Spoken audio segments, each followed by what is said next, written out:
The sun was sinking low over the hills of Abilene, its light spilling like fire across the timber cabins and dust-choked roads. Eli Carter, a former blacksmith who had traded hammer and anvil for a quiet life in the mountains, stood on the porch of his weather-worn cabin. Life up here was simple. Wood to chop, a hearth to keep warm, and the silence of the wilderness pressing in like an old companion. But that silence had begun to weigh heavy on him. The floors had gone unswept, the dishes stacked with soot, and the corners gathered cobwebs thick as gauze. He wasn't a lazy man, but years of living alone had taught him more about iron than it ever did about tidiness. That morning, when he rode into town for supplies, he saw her. Her name was Clara Whitfield, a slim, pale woman no older than 27. Her hands were rough, her dress plain, but there was something determined in the way she walked. She wasn't one of the saloon girls or the shopkeepers' wives. She kept her eyes low, and when Eli asked if she could spare a day to clean his cabin, she hesitated. For a moment, he thought she might refuse. Then she nodded. Eli paid her 50 cents up front, more than most men would give, and led her to his cabin on the edge of the ridge. All day, she worked in silence. The sound of her broom against the wooden floor echoed in the quiet space, and the smell of soap and pine needles filled the air. She moved with a rhythm that spoke of long practice, scrubbing, dusting, polishing, until the cabin began to look less like a bachelor's den and more like a place fit for living. Eli watched her when she thought no one was looking. There was a heaviness in her shoulders, a kind of weariness carved into her face that no amount of cleaning could scrub away. She never asked questions, never complained, never paused longer than to catch her breath. By sundown, she was finished. Clara wiped her hands on her apron, gave a quiet, "Thank you," and asked if she might leave. Eli gave her the rest of her pay, a whole $1 for the day's labor. She tucked the coins into her pocket, nodded once, and set off down the road without another word. But something about the way she walked, hurried, almost anxious, gnawed at Eli. He was a man who had lived through lawless nights and violent men. He had seen fear before, and Clara carried it like a second skin. Curiosity, or maybe conscience, pushed him to follow. He saddled his horse, keeping to the shadows of the cottonwoods as she took the long dirt road out of town. She walked past the saloon, past the church, and beyond the last row of houses, where the land turned wild again. Finally, she stopped at a shack so small it looked ready to collapse under the weight of its own roof. And then Eli heard them. Children, 5 of them, their voices spilling through the cracks in the wood. Laughter mixed with coughing, hunger disguised by play. When Clara pushed the door open, they rushed to her, clinging to her dress, their thin faces breaking into smiles at the sight of her. Eli froze in the shadows, his chest tight. The coins he had given her, the ones he thought she would use for herself, were pressed into tiny hands, traded for bread, for a little hope. The woman who had scrubbed his floor wasn't just a cleaner. She was a mother, standing alone against a storm far greater than any man could see from the outside. And Eli Carter, standing in the cold dusk, realized he had stumbled upon a story no one else in town knew. Like and subscribe to follow this mystery, and stay until the end. You won't believe where it leads. Eli Carter sat still in the saddle, the dusk air heavy in his lungs as he watched the scene unfold inside that weather-beaten shack. Clara knelt among the 5 children, pulling them close as if her arms alone could shield them from the hunger gnawing at their bellies. The youngest, no more than 3, clung to her neck. The eldest, a boy of perhaps 12, stood near the door like a sentinel, his eyes darting, suspicious of any shadow beyond the threshold. The others, thin as rails, had faces too old for children. Their cheeks were hollow, but their eyes glowed the moment Clara produced the coins. She whispered to the eldest, pressing the $1 into his palm. Without a word, the boy slipped into the night, no doubt bound for the baker's or the mercantile before they closed. Eli's jaw tightened. He had seen widows before, seen poverty spread its claws across families like this. But Clara's struggle wasn't known in town, he realized that now. She lived too far out, hidden beyond the last row of lanterns. Folks whispered about her sometimes, saying she was proud, aloof, unwilling to beg. In truth, she was simply surviving. He dismounted quietly, tethering his horse behind a grove of cedars. The boy was gone, and Clara was alone with the 4 children. Eli approached slowly, boots crunching the dirt. The eldest girl, perhaps 9, caught the sound first. She stiffened, pulling her younger sister close. Clara turned sharply, her eyes widening when she saw the dark figure step from the shadows. "Mr. Carter," she whispered, her voice edged with alarm. "Why are you here?" Eli raised his hands slightly, palms open. "Didn't mean to frighten you," he said in that graveled voice of his. "You left in such a hurry, thought something was wrong." Clara straightened, her jaw tightening. For a long moment, she said nothing. Her eyes flickered to the children, then back to him. "You shouldn't be here," she finally said. Eli looked around the shack. The roof sagged under years of neglect, the walls thin enough for wind to whistle through. Inside, there was little but a cot, a stove with no fire, and shelves bare as bone. No man's boots by the door, no sign of another adult. Just Clara and the children, trying to hold on. "Where's their father?" Eli asked softly. Her face hardened like stone. "Gone." The word carried a weight that needed no further explanation. Gone could mean dead, run off, or buried by whiskey. Eli had heard that word in 100 variations, and everyone carried the same taste of abandonment. The boy returned then, carrying a small paper sack. The children swarmed him, pulling at the crust of bread inside, devouring it before they even reached the table. Clara tore the loaf into pieces with careful fairness, though Eli noticed she did not take any for herself. Watching her, something stirred in Eli Carter. He had fought in skirmishes, seen blood spill on the dirt, forged weapons for men who never came back. But this, the quiet battle of a mother feeding 5 mouths with less than scraps, felt heavier than any war. "You're working yourself into the ground for them," Eli said, his voice low. "Cleaning cabins, scrubbing floors. Ain't enough." Clara's eyes flashed. "It's honest work. It keeps them alive." He nodded slowly. Respect was in his tone, but so was a hard truth. "Not for long. Winter's coming. These walls won't hold the cold. You need more than a day's wages." Her lips pressed into a thin line. Pride flickered in her expression, the same pride that kept her from asking for charity in town.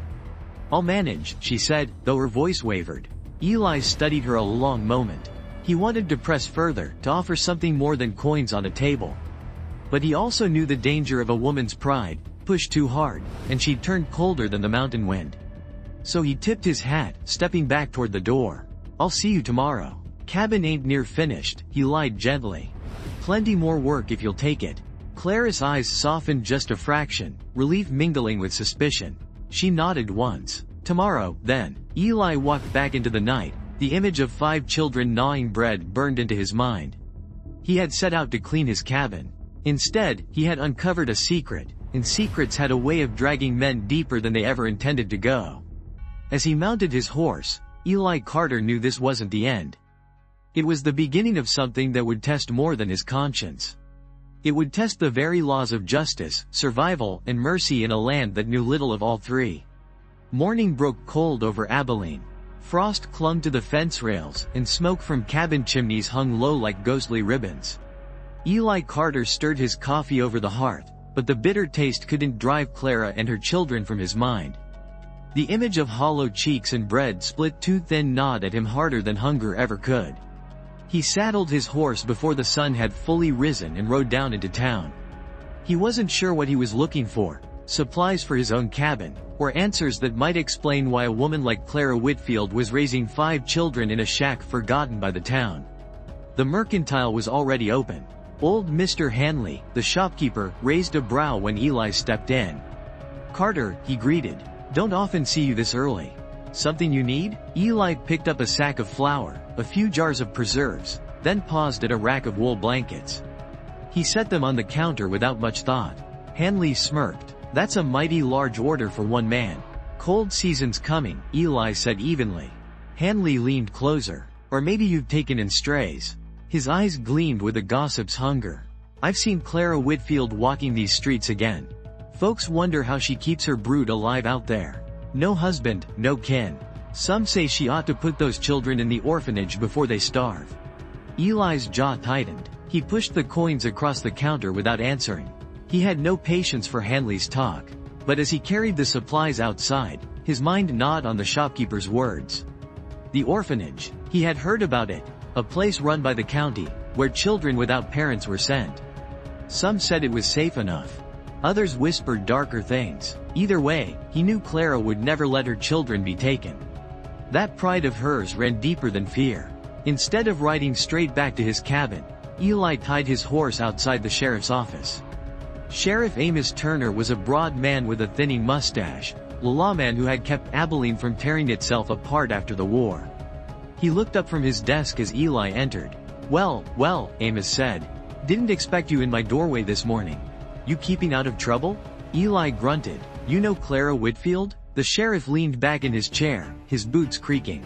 I know of her. Came through town near 5 years back with a man named Joseph Whitfield. Drifter, gambler, no account. Trouble followed him like dust. One night he vanished. Folks say he rode south and never returned. Left Clara with a pack of young'uns and nothing else. Law never went after him? Eli asked. Amos shook his head. Wasn't the law's concern. He didn't break our rules, just broke his vows. Plenty of men do the same. Town pitied her at first, but pity dries quick. Folks turned their backs, and she raised those kids alone. Works where she can, keeps to herself. Proud woman. Too proud. Eli thought of the shack again, the empty shelves, the children gnawing bread as if it were a feast. Too proud, yes, but also too desperate. The sheriff studied him a moment. Why the sudden interest, Carter? Eli met his eyes. She cleaned my cabin yesterday. I paid her fare. When she left, I followed her home. She's living worse than any outlaw I've seen, and she's got 5 mouths to feed. Amos sighed, rubbing his temples. There are always folks falling through the cracks. You want my advice? Don't get tangled up in it. A woman like Clara will drain a man's conscience dry, and this town won't lift a finger to help her. Eli left without replying, but as he swung into the saddle, he knew Amos was wrong. The town's silence was the very reason he couldn't ignore it. That afternoon, when Clara returned to his cabin, her eyes widened at the sight of flour, preserves, and blankets stacked by the door. These aren't mine, she said sharply. They are now, Eli replied. Payment in advance for more work. Her face flushed with something between gratitude and anger. I told you, Mr. Carter, I take no charity. Eli's voice was steady. Then don't. Call it wages. I've got plenty of work for a willing hand. She stood frozen for a long moment. The children's hungry faces were no doubt etched in her mind as much as they were in his. At last, her shoulders slumped. She nodded once, though the pride in her eyes flickered like a candle in the wind. Eli watched her scrub the hearth and sweep the floor that day. But his thoughts were elsewhere. He had stumbled into her secret, and secrets had a way of drawing danger. In a town like Abilene, a woman alone was prey for wolves. Men who smelled weakness, who traded in debts and favors. And Eli Carter, though he hadn't chosen it, was now part of her fight. The following week passed in uneasy rhythm. Clara came to Eli's cabin every morning, working with quiet determination. She cleaned, mended curtains, even patched the worn leather of his chair. Eli paid her in coins, but also in supplies, flour, beans, and firewood he split with his own hands. She accepted with stiff pride, never saying thank you, but the shadow in her eyes softened ever so slightly each day. The children, too, began to change. When Eli visited the shack, the youngest no longer hid behind Clara's skirts. The eldest boy, Samuel, even tipped his cap once, a gesture of respect rare for a boy his age.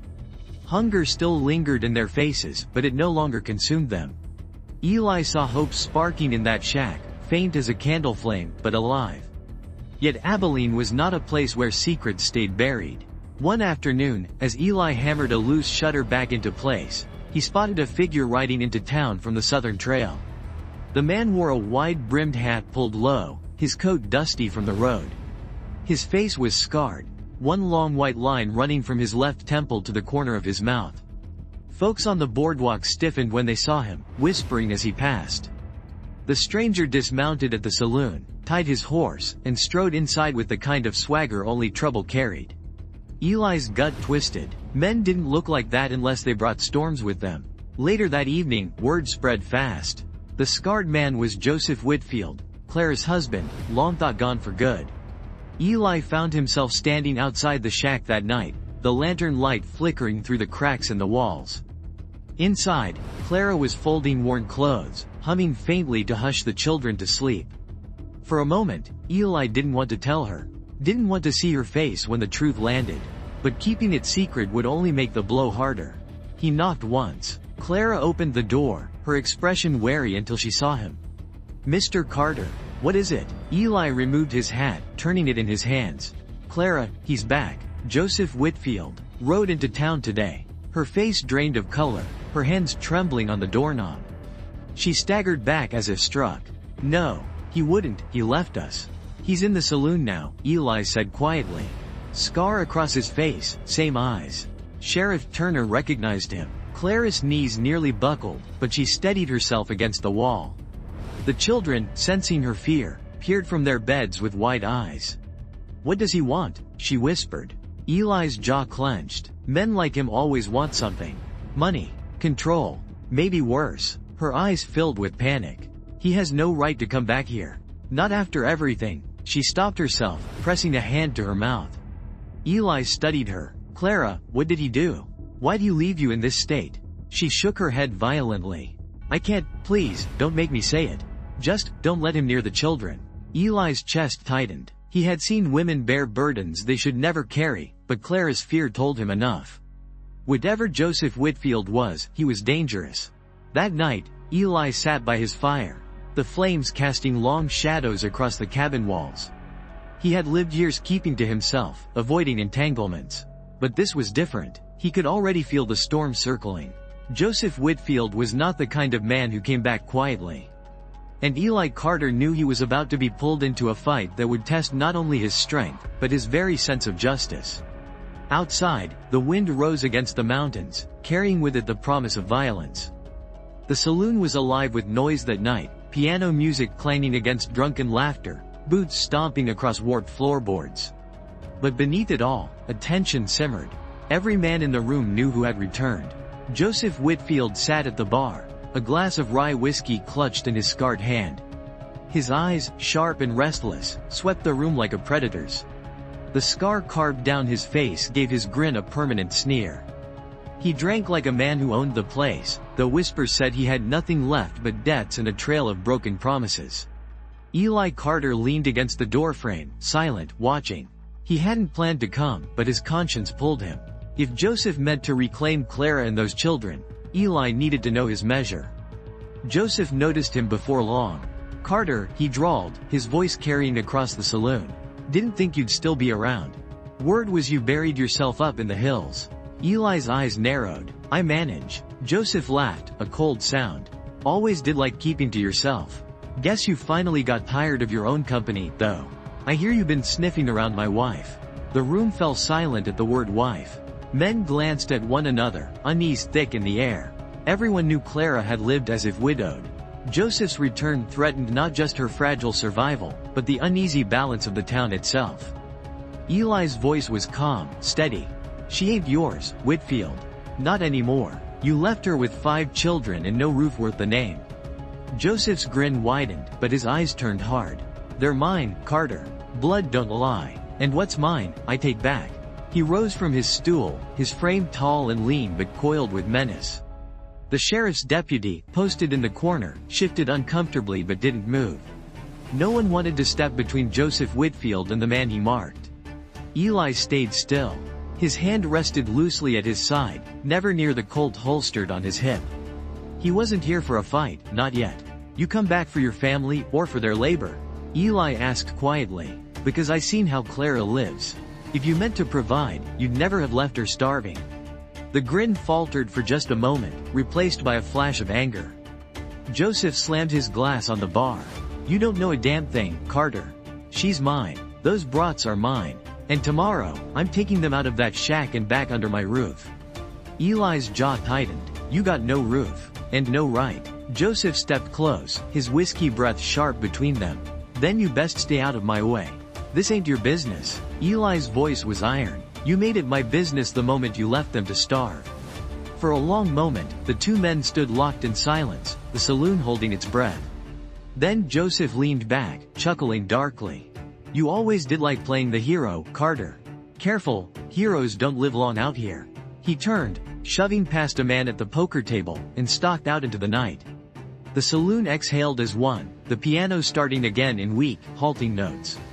Eli remained still, his thoughts heavy. He knew men like Joseph, selfish, cruel, unbound by law or conscience.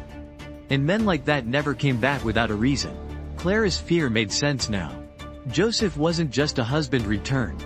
He was a storm, and storms didn't pass without tearing something apart. As Eli rode back to his cabin, the weight of decision pressed on him. He could walk away, let the law handle it, or fail too. But something deeper stirred in him, a conviction forged from years of seeing justice denied. He had promised Clara nothing. But in his heart, Eli Carter knew. If Joseph Whitfield came for her and those children, he would have to go through him first. The war drums of the frontier had begun to beat. Dawn broke gray and cold, clouds heavy with the promise of rain. Clara stood outside the shack, hanging laundry on a splintered line. Her hands moved quickly, nervously, as if she expected the sky itself to betray her. Inside, the children were quiet, too quiet. Even Samuel, usually restless, sat watchful near the window. His young face tightened with the knowledge that danger had returned. The danger came before noon. A horse's hooves thundered down the dirt path, scattering crows from the trees. Joseph Whitfield rode up hard, dust and rage trailing him. His scarred face twisted into something between a sneer and a snarl. Without a word, he dismounted and strode to the shack. Clara froze, the sheet slipping from her hands. Her voice trembled. "Joseph?" "Clara," he answered, his tone sharp as a knife. "You didn't think I'd stay gone forever, did you? This is my family. My blood." The children shrank behind her, clutching her dress. The youngest whimpered, but Clara held firm, her body a barrier between Joseph and the doorway. "You left us," she said, her voice steady now, though her knees quaked. 5 years, Joseph. 5 years of hunger, sickness, and shame. You have no claim here." Joseph laughed harshly. "No claim? I'm their father. I got every claim. And you're still my wife." He stepped closer, his hand shooting out to grip her arm. His fingers dug deep, hard enough to leave bruises. Before Clara could pull free, a voice cut through the tension. "Let her go." Joseph turned. Eli Carter stood in the yard, his broad frame shadowing the path, his hat low against the morning light. His hand rested near his holster, but the Colt was still holstered. His voice alone carried enough weight. Joseph sneered. "Carter, you just can't mind your own affairs, can you?" Eli's eyes didn't waver. "A man forfeits his claim when he abandons it. You got no right to touch her or those children." Joseph shoved Clara aside and squared himself toward Eli. "This is between me and my wife. You want to play protector, blacksmith? Then you best be ready to bleed." The children huddled in the doorway, wide-eyed, watching. Clara stepped in front of them, her breath ragged, her hands trembling. Eli felt their fear like a weight on his chest. Slowly, he stepped closer. His boots crunched in the dirt, steady and deliberate. "You want to fight, Whitfield? Fine, but it won't be here. Not in front of them." Joseph's lips curled. "You're already dead, Carter. You just don't know it yet." He spat in the dirt, then swung onto his horse. The animal snorted, hooves striking the ground as Joseph yanked the reins. He pointed a finger at Eli, the threat plain in his scarred grin. "Tomorrow," Joseph growled, "at the creek bend, you bring your courage, Carter, I'll bring your grave." With that, he galloped off, the sound of hooves fading into the trees. Clara collapsed to her knees, clutching her children. Eli moved to her, his voice low but firm. "He's not taking you. Not them. Not while I draw breath." Tears streaked her cheeks, but she shook her head. "You can't fight him, Eli. He's cruel, but he's clever. He'll find a way to ruin you." Eli knelt, his hand resting lightly on her shoulder. "Maybe so, but I've seen men like him before. Men who think fear is power. He's wrong, and tomorrow, I'll prove it." The children clung tighter to Clara, their small faces pressed into her dress. Outside, the wind picked up, carrying the storm's scent.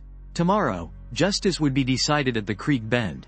And in the lawless silence of the frontier, only one man would walk away. The night before the duel at the creek bend stretched long and restless. Eli Carter sat in his cabin, lantern light flickering across the worn wood.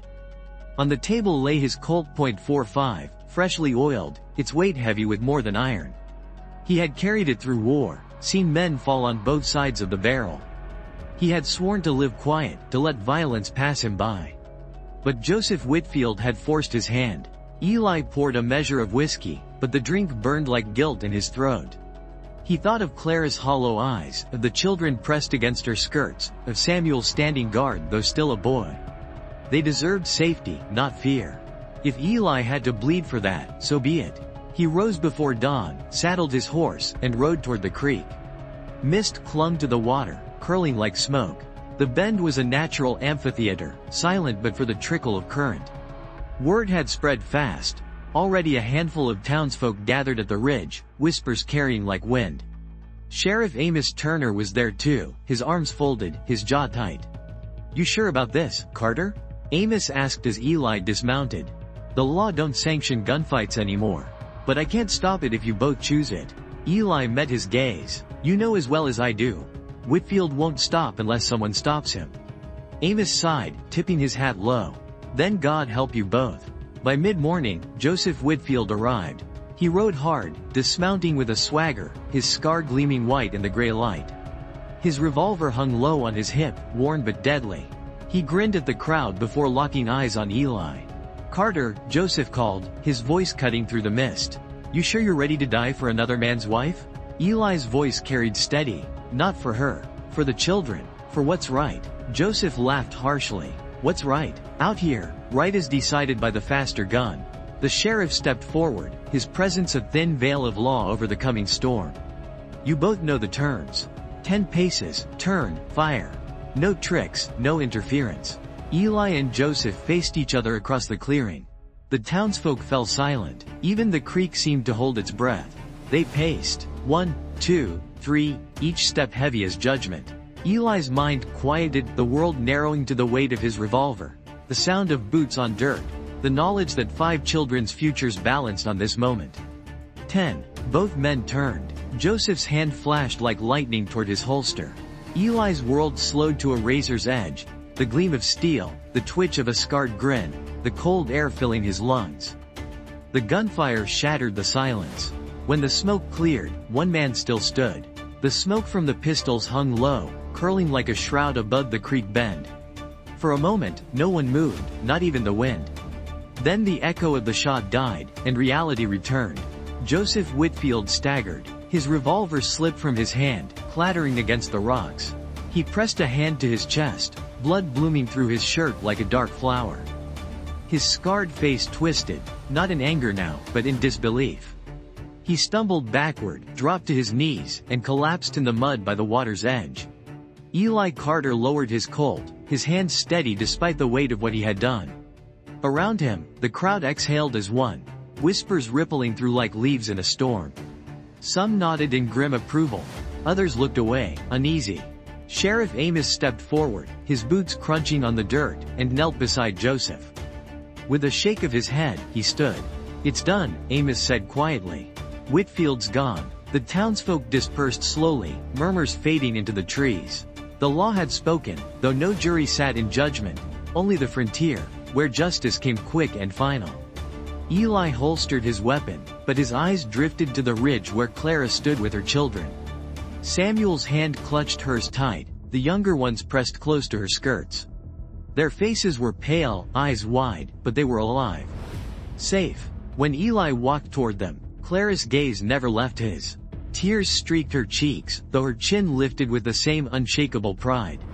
She whispered, her voice trembling but strong. "You didn't have to." "Yes, I did," Eli interrupted gently. His voice was low, rough with weariness. "If I hadn't, he would have come for you. For them. A man like Whitfield doesn't stop until someone stops him." The children stared at Eli, not with fear, but with something new, trust. For the first time, they looked at him not as a stranger, but as a man who had stood between them and the darkness. Sheriff Amos approached, his expression hard but not unkind. "Carter, you know there'll be questions. Some folks will call this justice, others will call it murder. But either way, it's settled now. Clara and those children are free." Clara bowed her head, her shoulders shaking. "Free," she repeated, as though the word itself was too heavy to believe. Eli glanced at the shack in the distance, its roof sagging, its walls thin. "Free, perhaps, but not safe. Not yet." He turned back to Clara. "You fought alone long enough. Let me help you. Let me help them. Not out of pity, out of respect. You kept them alive when no one else would." Clara's lips parted, her pride warring with gratitude. For a long moment, silence hung between them. Then she nodded once, slowly, the smallest crack in the armor she had built around herself. Eli tipped his hat to the children, their eyes wide and shining. "You'll be all right now. I promise." The wind shifted, carrying away the last of the smoke from Joseph Whitfield's fall. What remained was not peace. Peace was rare on the frontier, but a fragile hope. And sometimes, hope was enough to build a future. Eli Carter holstered his Colt for the last time that day. He prayed he would never need to draw it again. If you followed this far, don't forget to like this video and subscribe for more stories of justice, sacrifice, and survival on the frontier. The next chapter will take you even deeper into the grit and mystery of the West. The creek bend had been washed clean by rain the following day, as if the earth itself wanted to bury the memory of Joseph Whitfield's fall. But the town of Abilene wasn't so quick to forget. Whispers followed Clara wherever she went. Some said she was cursed, that men died around her. Others called her a survivor, a woman who had faced more than most could bear. And in the saloon, voices lowered whenever Eli Carter's name was spoken. He had killed before, in war, in defense, but this was different. This time, it wasn't soldiers or outlaws. It was the husband of a woman already scorned by half the town. Eli felt the weight of those whispers, but he carried it as he always had, with silence. He turned his energy toward Clara and the children. The shack they called home could barely stand another storm, so Eli spent long days with hammer and saw, rebuilding walls, patching holes, and laying a roof that would keep the cold at bay. Samuel helped, the boy's small hands eager to learn. Each nail driven into wood was a step toward safety. Clara tried to keep her distance at first. Pride was a cage she had built around herself, and letting Eli inside it felt dangerous. But she could not deny what he had done, or the way her children looked at him now, as though he were a fixed star in the dark. Slowly, she began to soften, her voice no longer sharp with resistance. Yet trouble has a way of lingering, even after the storm. One evening, Sheriff Amos rode out to the cabin where Eli was splitting logs. He dismounted, his expression grave. "Carter," he said, "we got a problem." Eli set down the axe. "Go on." "Joseph Whitfield may be gone, but he left debts behind. Big ones. Gamblers in Dodge, traders in Wichita, men who don't forgive easy. Word's spreading fast he's dead, and they'll be looking to collect what he owed." Eli frowned. "And you think they'll come here?" Amos nodded. "When men can't find their debtor, they go after what's left behind." "Clara, the children, you." Eli's jaw tightened. "They won't touch them." The sheriff studied him a long moment. "You can't fight shadows, Carter. These men ain't like Joseph, they're worse. Organized, hungry, and they don't scare easy." That night, Eli stood outside the rebuilt shack, watching Clara tuck her children into bed. The lantern's glow spilled through the window, soft and warm, painting a picture of peace. But he knew peace was fragile, like glass ready to shatter. When Clara stepped outside, she found him staring into the dark. "What is it?" she asked quietly. "Joseph's debts," Eli said. "Sheriff says men are coming. They'll want blood or payment." Her face paled, her hands clutching her shawl tighter. "I thought it was over." Eli shook his head. "It's never over that clean." For a moment, fear flickered in her eyes, but then something else, a spark of steel. "Then we'll face it, together." Eli turned toward her, surprised by the firmness in her voice. The pride that once kept him at a distance was still there, but now it was laced with courage. She wasn't just a woman surviving anymore. She was a mother ready to fight. And Eli Carter knew then, the storm wasn't finished. It was only gathering. 3 weeks after Joseph Whitfield's body was laid in the ground, the riders came. 5 men rode in from the east, dust trailing behind them like a banner of war. They were hard-faced, lean from the trail, eyes sharp as knives. Each carried a revolver at his side, and one, broad-shouldered with a red bandana at his throat, wore a rifle slung across his back. These were not drifters or drunkards.